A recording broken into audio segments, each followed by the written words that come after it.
بسم اللہ الرحمن الرحیم۔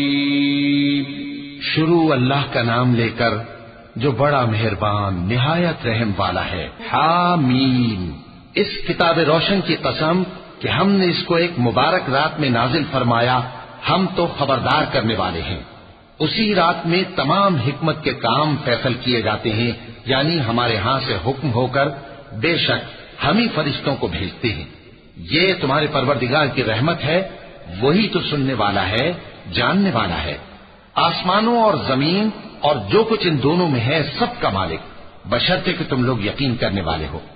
اس کے سوا کوئی معبود نہیں، وہی زندگی دیتا ہے اور وہی موت دیتا ہے، وہی تمہارا اور تمہارے پہلے باپ دادوں کا پروردگار ہے۔ لیکن یہ لوگ شک میں پڑے کھیل رہے ہیں۔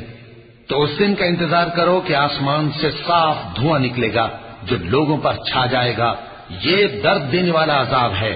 اس وقت وہ کہیں گے کہ اے پروردگار، ہم سے اس عذاب کو دور کر، ہم ایمان لاتے ہیں۔ اس وقت ان کو نصیحت کہاں مفید ہوگی، جبکہ ان کے پاس پیغمبر آ چکے جو ہمارے احکام کھول کر بیان کر دیتے تھے۔ پھر انہوں نے ان سے منہ پھیر لیا اور کہنے لگے، یہ تو سکھایا پڑھایا ہوا ہے، دیوانہ ہے۔ ہم تو تھوڑے دنوں عذاب ٹال دیتے ہیں مگر تم پھر کفر کرنے لگتے ہو۔ جس دن ہم بڑی سخت گرفت کریں گے تو بے شک انتقام لے کر چھوڑیں گے۔ اور ان سے پہلے ہم نے قوم فرعون کی آزمائش کی اور ان کے پاس ایک عالی قدر پیغمبر آئے جنہوں نے یہ کہا کہ اللہ کے بندوں یعنی بنی اسرائیل کو میرے حوالے کر دو، میں تمہارا امانت دار پیغمبر ہوں، اور اللہ کے سامنے سرکشی نہ کرو، میں تمہارے پاس کھلی دلیل لے کر آیا ہوں، اور اس بات سے کہ تم مجھے سنسار کرو، میں اپنے اور تمہارے پروردگار کی پناہ لے چکا ہوں، اور اگر مجھ پر ایمان نہیں لاتے تو مجھ سے الگ ہو جاؤ۔ تب موسیٰ نے اپنے پروردگار سے دعا کی کہ یہ نافرمان لوگ ہیں۔ اللہ نے فرمایا کہ اچھا، میرے بندوں کو راتوں رات لے کر چلے جاؤ، اور فرعونی ضرور تمہارا تعاقب کریں گے، اور سمندر سے کہ ٹھہرا ہوا ہوگا پار ہو جانا، تمہارے بعد وہ پورا لشکر ڈبو دیا جائے گا۔ وہ لوگ بہت سے باغ اور چشمے چھوڑ گئے اور کھیتیاں اور نفیس مکان اور آرام کی چیزیں جن میں وہ عیش کیا کرتے تھے۔ اسی طرح ہوا، اور ہم نے دوسرے لوگوں کو ان چیزوں کا مالک بنا دیا۔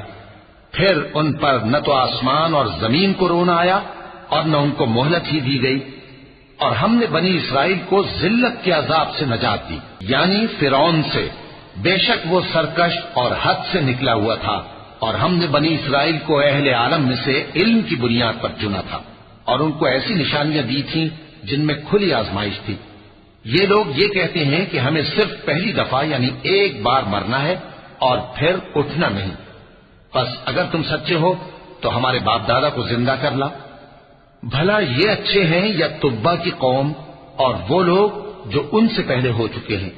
ہم نے ان سب کو ہلاک کر دیا، بے شک وہ گناہگار تھے۔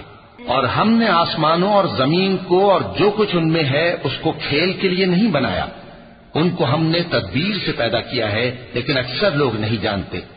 کچھ شک نہیں کہ فیصلے کا دن ان سب کے جی اٹھنے کا وقت ہے، جس دن کوئی دوست کسی دوست کے کچھ کام نہ آئے گا اور نہ ان کو مدد ملے گی مگر جس پر اللہ مہربانی کرے۔ بے شک وہی غالب ہے، بڑا مہربان ہے۔